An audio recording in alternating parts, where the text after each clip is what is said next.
السلام عليكم ورحمة الله وبركاته. إن الحمد لله نحمده سبحانه وتعالى ونشكره ونعظمه ونكبره، وأشهد أن لا إله إلا الله وحده لا شريك له، وأن محمدًا عبده ورسوله، وبلغ الرسالة ربه وأدى الأمانة وناصح الأمة، وكشف الله به الغمة، وجاهد في الله حق جهاده حتى أتاه اليقين. ثم أما بعد، فيا عباد الله، أوصيكم وإياي بتقوى الله العظيم وطاعته، فقد فاز المتقون. Yang dirahmati oleh Allah, lagi amat dikasihi dan dimuliakan Al-Fadil Al-Ustaz Tuan Imam, Tuan Bilal, Tuan Siap, yang berusaha, Tuan Nazir, para pegawai dan seluruh pimpinan jawatan kuasa pengurusan masjid kita yang tercinta ini, para alim ulama, para asatizah, tuan-tuan guru, Tan Sri, Puan Sri, Datuk Sri, Datin Sri, Datuk-datuk, Datin-datin, tuan-tuan haji, puan-puan hajjah, seterusnya muslimin muslimat, hadirin hadirat, ayah ibu yang dikasihi dan dirahmati oleh Allah Subhanahu wa taala sekalian. Pertama dan selamanya, kita meninggikan puji-pujian, kesyukuran dan terima kasih kita yang tidak terhingga ke hadrat Allah Rabbul Jalil, yang mengurniakan kesempatan kepada kita untuk berada pada tahun baru Hijrah, dan kita masih lagi berada di akhir-akhir bulan Muharram 1444. Semoga di tahun baru Hijrah ini Allah kurniakan kepada kita keupayaan dan kekuatan untuk senantiasa istiqamah dalam melaksanakan suruhan Allah dan berusaha sebaik mungkin dengan daya upaya kita untuk menjauhi larangannya, insya-Allah. Ayah ibu yang dikasihi dan dirahmati oleh Allah Subhanahu wa taala sekalian, Imam Muslim meriwayatkan di dalam sahihnya, atau nama sebenarnya Abu Al-Husain Muslim ibnu Hajjaj Qusairi An-Nisaburi rahimahullah, yang beliau ini telah pun kembali ke rahmatullah sekitar tahun 261 Hijrah di usia 55 tahun. Semoga Allah merahmati beliau.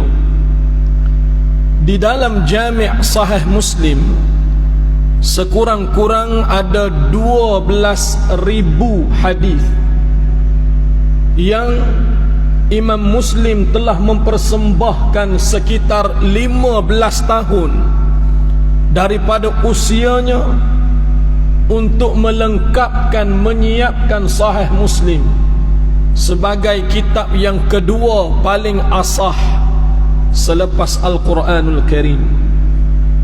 Di dalam ribuan hadis ada satu riwayat yang bercerita tentang peristiwa setelah berlakunya satu peperangan, yang peperangan ini cukup bermakna kepada orang-orang mukmin yang beriman, khususnya orang-orang Madinah. Dan pernah satu ketika para sahabat ridwanullah alaihim ajma'in, mereka ini berada di antara dua pilihan. Satu, memilih harta rampasan perang yang cukup lumayan banyaknya. Dan yang kedua, untuk memilih baginda sallallahu alaihi wasallam. Harta pun nak, Nabi pun nak. Nak dua-dua tak boleh, kena pilih salah satu. Pilih harta, terlepas Nabi. Pilih Nabi, rugilah pula harta tak dapat. Imam Muslim bercerita peristiwa ni. Setelah berlakunya atau selesainya peristiwa peperangan yang disebut dengan Ghuzwah Hunain, peperangan Hunain, Allah berfirman di dalam Al-Quran, khususnya di dalam surah At-Taubah, surah yang ke-9 pada juzuk yang ke-10, iaitu pada ayat yang ke-25, muka suratnya 190.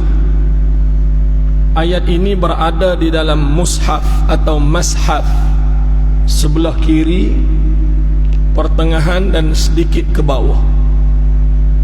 Allah Jalla wa Ala berfirman, laqad nasarakumullahu fi mawatin kathirah wa yawma Hunain idh a'jabatkum kathratukum falam tughni ankum syai'a wa daqat 'alaykumul ardu bima rahubat thumma wallaytum mudbirin.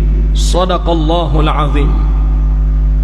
Demi sesungguhnya kami telah memberikan pertolongan, bantuan kepada seluruh orang-orang yang beriman di dalam banyak siri-siri peperangan yang mereka masuk.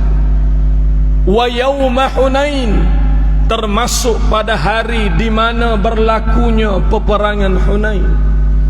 Idh a'jabatkum kathratukum, dalam kalangan kamu, kata Allah, ada yang rasa takjub dengan jumlah kamu yang ramai ketika menyertai peperangan ini.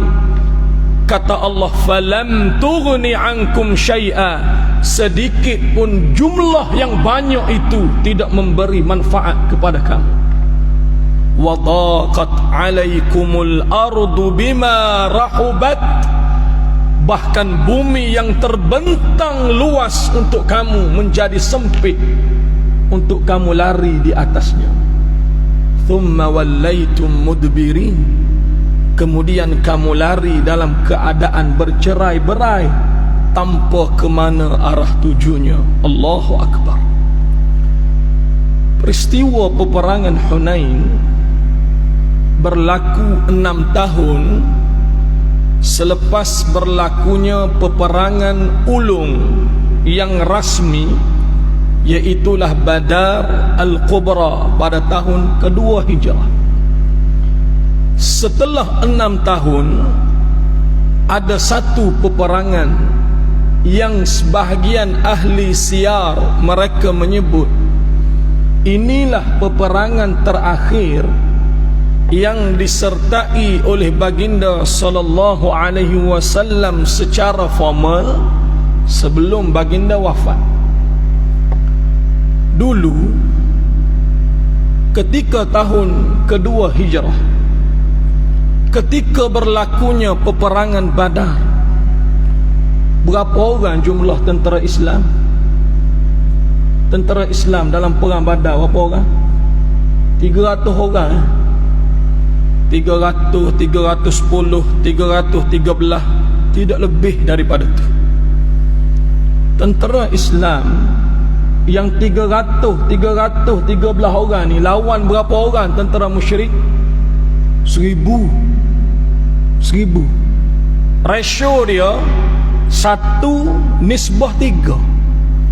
Seorang tentera Islam kena lawan 3 orang tentera musyrik. 300 orang ni pula sikit. Kalau nisbah 1000 sikit lah.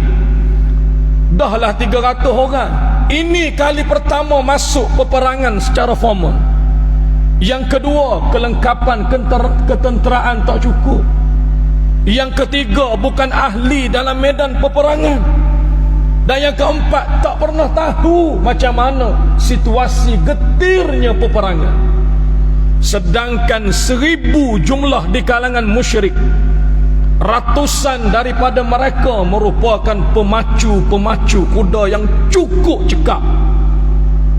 Ratusan mereka pemanah tepat. Bahkan ratusan mereka adalah ahli di medan peperangan. Allah, kita dah lah sikit segala-gala tak cukup, tak pernah masuk, lawan 3 kali ganda pada kita. Allah sebut, laqad nasarakumullahu bi badrin wa antum adillah. Ketika kamu putus asa, habis daya, habis usaha, habis upaya, ketika mana berlakunya peperangan Badar itu, laqad nasarakumullah, demi sesungguhnya kamilah yang memberi bantuan kepada kamu. Setelah 6 tahun masuk di dalam peperangan Hunain, sekali lagi Allah ulang ayat yang sama. Laqad nasarakumullahu fi mawatina kathirah. Bukan setakat Badar, kata Allah. Seluruh peperangan yang kamu sertai, kamilah yang memberi bantuan kepada kamu. Termasuk pada hari ini berlakunya peperangan Hunain. Dulu jumlah kamu berapa? 300 orang. Di hari peperangan Hunain, tentera Islam ada 12,000 orang. 12,000 setelah 6 tahun. 6 tahun lepas 300 orang. Selepas 6 tahun 12,000. 12,000 ramai ya. Bila ramai, tentera Islam sebahagian mereka ni rasa takjub. Oh, kita kalau dulu kita sikit pun kita tak kalah, hari ni kita ramai, takkan kita kalah. Idh a'jabatkum kathratukum, kata Allah, kamu bangga, kamu takjub, kamu rasa hebat dengan jumlah kamu yang ramai. Falam tughni ankum syai'a, sedangkan yang ramai itu tidak sedikit pun memberi manfaat kepada kamu. Lawan tentera musyrik jumlahnya lebih ramai, ada 20,000 orang. Dulu 300 lawan 1,000. Hari ini setelah 6 tahun 12,000 lawan 20,000. 20,000 tentera musyrik. Mereka terdiri daripada 2 kelompok. Pertama, suku Hawazin. Yang kedua adalah Thaqif. Kenapa peperangan ini berlaku? Ketidakpuashatian ketika mana berjayanya baginda sallallahu alaihi wasallam membuka semula kota Makkah Al-Mukarramah di dalam peristiwa Fathul Makkah tahun ke-6 Hijrah. Dan peristiwa itu juga menyaksikan 2 tokoh Quraisy yang paling berpengaruh berjuang di belakang Muhammad sallallahu alaihi wasallam. Sedangkan sebelum daripada itu, mereka adalah orang yang tegar lawan Muhammad habis-habisan sampai mati. Allah menjentik hati mereka, Allah lunakkan hati mereka. Akhirnya mereka masuk Islam. Siapa mereka? Pertama, namanya Abu Sufyan. Nama yang tidak asing di pentas sirah, cukup masyhur dan popular dia, baik sebelum dia memeluk Islam atau selepas daripadanya. Siapa anaknya? Muawiyah ibn Abi Sufyan, sahabat baginda yang banyak terpalit dengan kontroversi, fitnah dan sebagainya. Bahkan mengikut Al-Imam Syamsuddin Az-Zahabi menyebut di dalam Siyar A'lam An-Nubala, dia sempat meriwayatkan sekurang-kurang 163 hadis daripada Nabi SAW.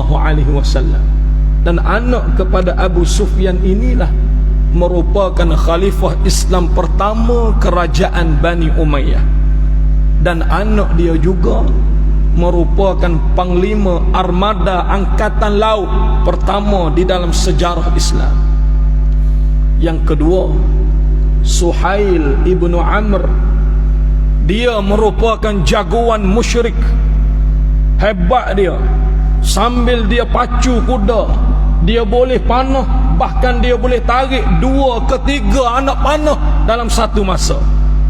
Dan ketika dia lepaskan anak panah, mesti ketiga-tiga atau 2 daripadanya akan sampai ke sasaran musuh. Hebat. Sebagaimana gemilangnya ketenteraan Parsi dan Rom, begitulah cekapnya dia ketika berkuda dan memanah. Bahkan ada satu hadis yang dhaif menyebut Suhail ibn Amr pernah berapa kali dia cuba untuk panah Nabi ni. Diam-diam, senyap-senyap, sembunyi-sembunyi, dia panah Rasulullah ni dari jauh.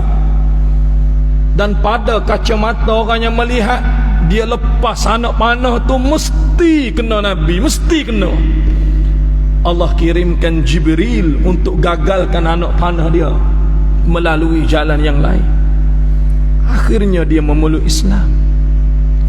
Hawazin dan Thaqif tak puas hati, comeback setelah 2 tahun, nak lawan semula di suatu tempat namanya Wadi Hunain, yang terletak kira-kira pada 26 kilometer ke-26 bermula dari Makkah menuju Syari' Taif. Kilometer 26 sampai ke suatu tempat namanya Wadi Hunain. Di situ peperangan itu berlaku. Dekat-dekat nak sampai di tempat ni, suku Hawazin dan juga Thaqif, mereka ada strategi yang tersendiri. Dekat-dekat tentera Islam nak sampai, dia rempuh secara tiba-tiba. Dia tikam, dia bunuh, dia panah dari jarak dekat, menyebabkan tentera Islam ni terkejut. Tanpa kesiapsiagaan, tak ready pun, tak sedia pun, tiba-tiba kena serang. Bila kena serang tiba-tiba on the spot ni, spontan kena ni, memang pasti akan lari lah, bertempiaran. Allah menyebut thumma wallaitum mudbirin, yang jumlah kamu ramai ni habis pakat lari masa tu. Sehingga yang hanya tinggal, sebahagian ahli siar mereka menyebut, yang tak lari daripada 12,000 orang, tak lebih daripada 10 orang yang tak lari. Yang mula-mula Allah cerita tu, idh a'jabatkum kathratukum, kamu rasa takjub jumlah kamu yang ramai, falam tughni ankum syai'a. Di mana hak ramai itu? Di mana? Baginda kerahkan Ali radhiyallahu an, Khalid ibn al-Walid, Uthman, panggil balik sahabat kita, panggil balik. Barulah tentera-tentera Islam tu datang semula. Allah ingin memberi pengajaran pertama. Pengajaran pertama, ramai tidak semestinya akan menang, dan sedikit tidak semestinya akan kalah. Awal-awal lagi Allah sebut, laqad nasarakumullahu bi badrin, Badar dulu pun kami yang tolong. Sekali lagi hari yang peperangan ini berlaku, bahkan bukan setakat hari ini, banyak peperangan yang kamu masuk, semua kami tolong kamu, kata Allah. Akhirnya peperangan ni orang Islam menang lah. Baik, setelah kemenangan berpihak kepada tentera Islam. Peperangan ini juga cukup, bukan pelik, tapi special, kerana satu-satunya peperangan yang mempunyai harta rampasan perang yang cukup banyak. Sebanyak mana harta? Pertama, ada 24,000 ekor unta. Bukan 24 ekor, 24,000 ekor unta. Sekor kerajaan Saudi jual 13,000 ke 15,000 rial Saudi sekor. 13,000 kali 24,000 ekor, berapa juta situ? Yang kedua, ada 40,000 ekor kambing. Bukan 4 ekor, bukan 40,000 ekor kambing. Kita pergi majlis kahwin,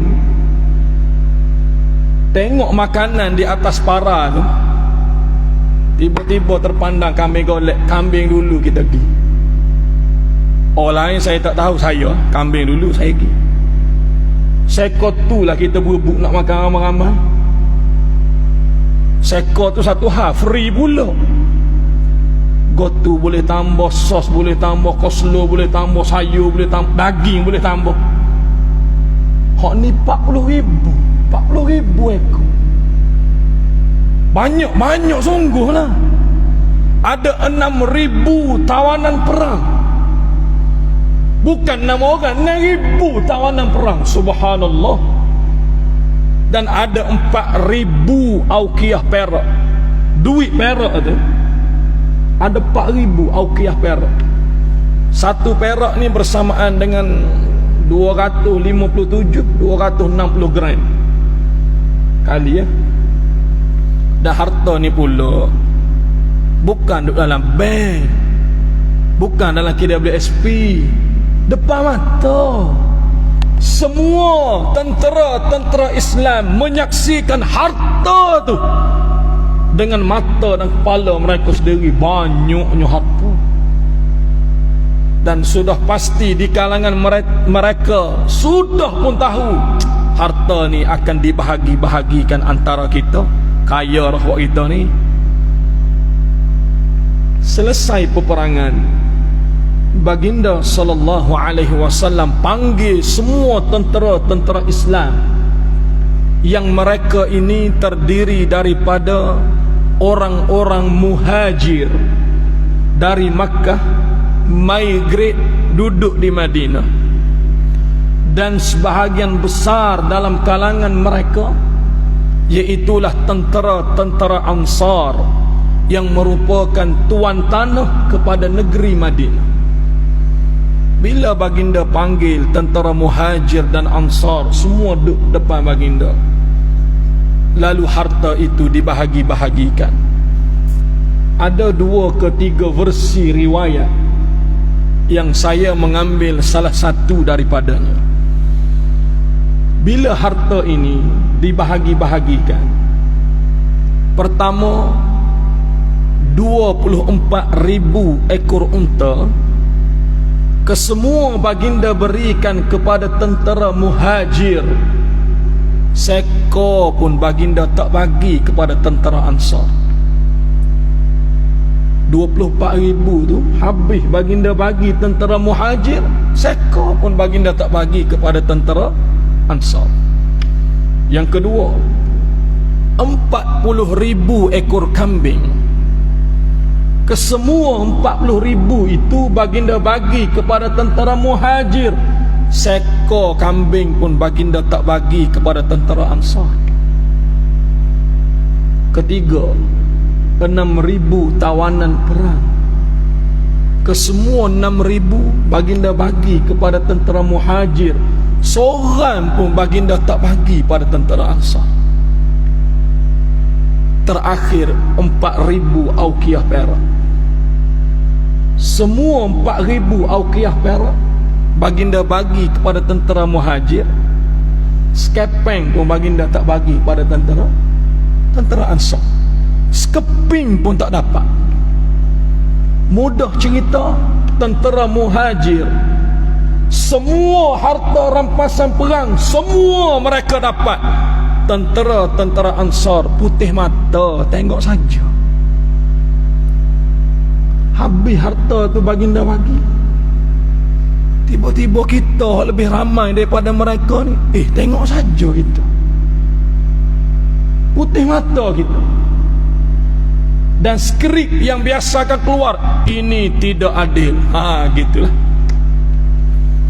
Nabi apa macam ni bagi pun tak kena.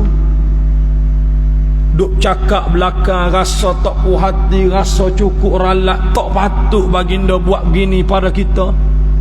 Ada yang menyebut laqiya Rasulillahi qaumahu. Iyalah, baginda bagi pada orang-orang Mekah, tentera Muhajir tu kerabat-kerabat dia. Baginda pun orang Mekah, nasabah mereka dapat belaka pula tu. Dah kita ni bukan orang Mekah, bukan kerabat baginda. Tengok sajalah buat kita. Ada yang menyebut pedang-pedang kami juga dibasahi darah orang-orang lain yang mendapat habuan. Sedangkan sebagaimana orang-orang Muhajir pertaruh nyawa mereka di medan peperangan, nyawa yang sama kami pertaruhkan di medan yang sama. Bukan setakat sahabat. Kita kalau berada di tempat mereka, kita akan menyebut, tak adil Nabi buat gini, tegamuk Rasulullah buat gini. Allah tak pandang sikit pun kita, sikit pun dia tak bagi. Allahu Akbar, tak menasabah. Kita akan rasa galak, rasa tak puas hati, rasa tak adil, rasa nak marah. Kita rasa gitu. Habis bagi harta tu kalau sikit menasabah banyak. Orang Ansar mereka duk cakap sesama mereka, biasalah fitrah, duk cakap, duk rasa tak puas hati, galak sebagainya, sampai ketidakpuashatian mereka ini kepada pemimpin Ansar yang bernama Sa'ad ibn Ubadah al-Ansari radhiyallahu anhu. Sa'ad ni dia sahabat Nabi, orang kanan Nabi, dan ketua bagi seluruh angkatan tentera orang-orang Ansar. Bila sampai kata-kata seperti itu pada dia juga rasa galak lah. Lalu dia datang kepada baginda sallallahu alaihi wasallam. Kemudian dia menyebut, ya Rasulullah, inna hadzal hayy qad wajadu alayka fi anfusihim lima sana'at fi hadzal faid alladhi asad. Wahai Rasulullah, sebenarnya tentera-tentera Ansar ni sedikit rasa tak puas hati dengan cara Rasulullah membahagi-bahagikan harta rampasan perang. Qasamta ila qaumika wa ataita ataya izaman ila qabailil Arab, yang mana Rasulullah kamu bagi kepada kerabat-kerabat kamu. Bahkan bukan setakat bagi, banyak pula tu kamu bagi kepada pembesar-pembesar mereka. Habis harta kamu bagi, sedikit pun orang Ansar tak dapat. Sampai ke telinga baginda seperti ini. Baginda bertanya, ya Sa'ad, aina anta fi dhalika ya Sa'ad? Wahai Sa'ad, kamu sendiri pula macam mana perasaan kamu ketika kamu tengok aku bahagi-bahagikan harta ni? Perasaan kamu sendiri ni macam mana? Kamu cerita tentang perasaan orang-orang Ansar, dah kamu sendiri pula macam mana? Ya Rasulullah, Sa'ad menyebut, wa ma ana illa mru'un min qaumi. Wahai Rasulullah, aku bukan siapa-siapa, melainkan aku salah seorang daripada kaumku sahaja. Maksudnya, kalau orang Ansar rasa tak puas hati dengan kamu dengan sebab pembahagian harta, itulah perasaan aku. Kalau orang Ansar rasa galak sangat dengan cara kamu berikan harta ini banyak kepada mereka, begitulah perasaan aku. Wa ma ana illa mru'un min qaumi. Aku bukan siapa-siapa, melainkan aku sebahagian atau salah seorang daripada mereka sahaja. Allahu Akbar. Ketika baginda dengar seperti ini, Nabi yang mulia menyebut, wahai Sa'ad, fajma' qaumaka fi hazihil hadirah. Wahai Sa'ad, kumpulkan seluruh tentera-tentera Ansar yang bersama dengan kamu di lembah ini. Keluarkan tentera-tentera Muhajir. Jangan ada seorang pun dalam kalangan mereka duduk bersama kamu, melainkan Ansar sahaja bersama kamu. Lalu Sa'ad kerahkan semua orang-orang Ansar datang dan duduk di depan Rasulullah. Bagi tentera Muhajir, ukhruju, keluar kamu dengan penuh kehormatan, keluar. Baginda tak izin seorang pun dalam kalangan kamu duduk bersama dengan kamu. Walaupun di kalangan para sahabat Muhajir, mereka ni ada yang ista'zana ila Rasulullah, minta izin nak masuk, nak duduk sekali, nak dengar apa yang baginda nak sebut. Baginda tak bagi izin. Ukhruju, keluar kamu. Apabila semua tentera Muhajir telah pun keluar dari medan atau lembah Hunain, yang duduk di situ tentera-tentera Ansar sahaja dan tidak ada orang lain. Ketika mereka duduk di depan Rasulullah, semua tunduk kepala, tunduk. Bahasa mudah, ni tak ada dalam hadis. Bahasa mudah, habis rapat kita ni. Apa yang kita tak puas hati tadi sampai dah telinga Nabi ni. Kalau tak ada orang cerita pada Nabi pun, Allah kirim Jibril cerita pada Nabi, Nabi tahu juga. Habis rapat kita, ibarat hari ni kena basuh lah kita ni, kena ceramah dah kita ni, kena lecture dah kita ni. Oh, kena kau-kau dah dengan Nabi ni. Tunduk. Ketika semua tentera Ansar telah ada di depan Rasulullah, baginda memulakan ucapan atau khutbah dengan memuji Allah Jalla wa'ala. Innal hamdalillah nahmaduhu wa nasta'inuhu, sampailah asyhadu an la ilaha illallah wa anna muhammadan abduhu wa rasuluh. Ya ma'syaral ansar, wahai sekalian orang-orang Ansar, maqalatun balagatni ankum wajidatun wajidtumuha fi anfusikum.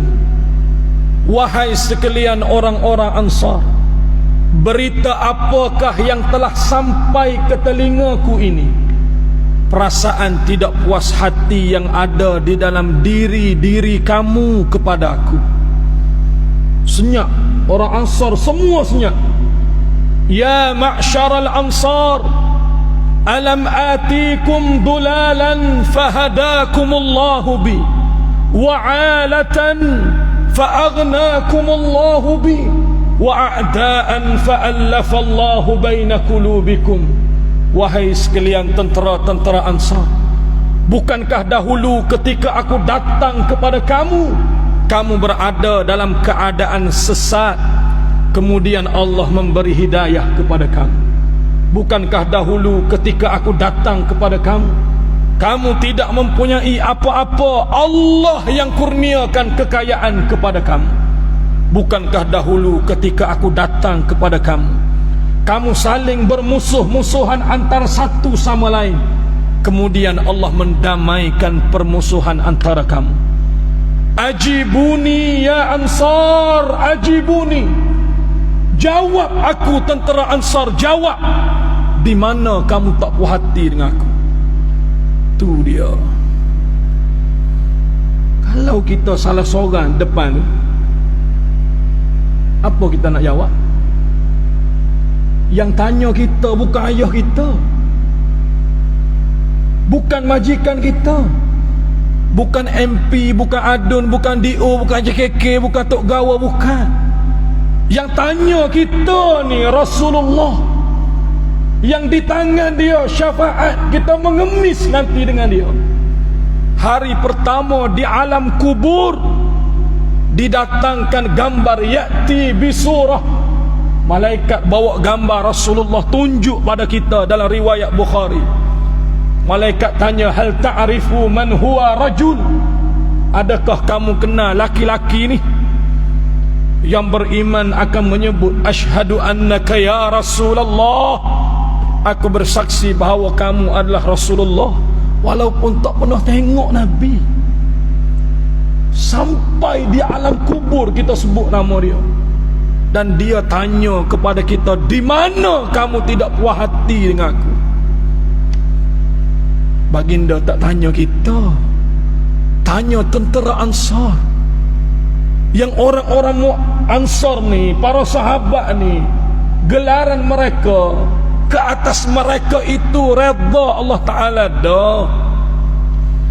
Was-sabiqunal awwalun ayatun minal muhajirin, Allahu Akbar, radhiyallahu anhum wa radu an, yang Allah telah redha pun mereka.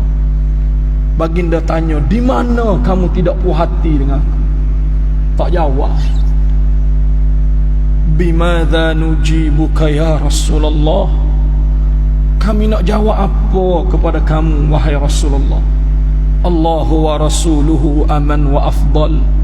Sedangkan Rasulullah, keamanan bagi kami, Allah anugerah yang besar untuk kami. Kami nak jawab apa?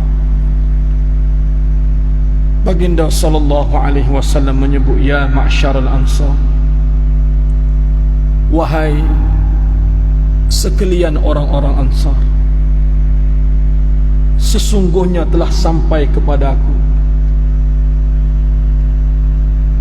maqalatun balaghatni ankum wajidatun wajidtumuha fi anfusikum fi lu'aatin minad dunya ta'allaftu biha qauman liyuslimu wa wakaltukum ila islamikum. Kamu tak puas hati dengan aku ketika aku memberikan harta rampasan perang yang banyak ini kepada sebahagian dalam kalangan kamu. Ta'allaftu biha qauman liyuslimu. Mudah-mudahan yang baru masuk Islam menerima harta ini, mereka lunak dan lembut hatinya dengan agama. Wa wakaltukum ila islamikum, sedangkan aku tidak kurniakan harta kepada kamu. Aku serahkan urusan ini kepada agama kamu sendiri, kerana kamu tidak perlu kepada harta untuk sokong agama yang kamu sudah ada. Allahu Akbar.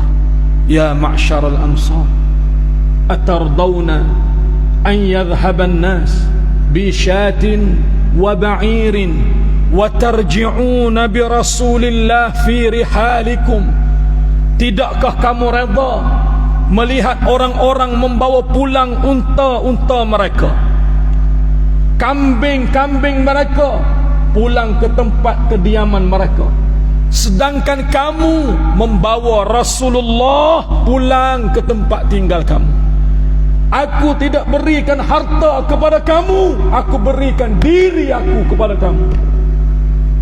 Yang mereka bawa balik itu harta dunia, aku berikan diriku kepada kamu, dunia dan akhirat, kedua-dua kamu dapat. Allah, menangis orang-orang Ansar.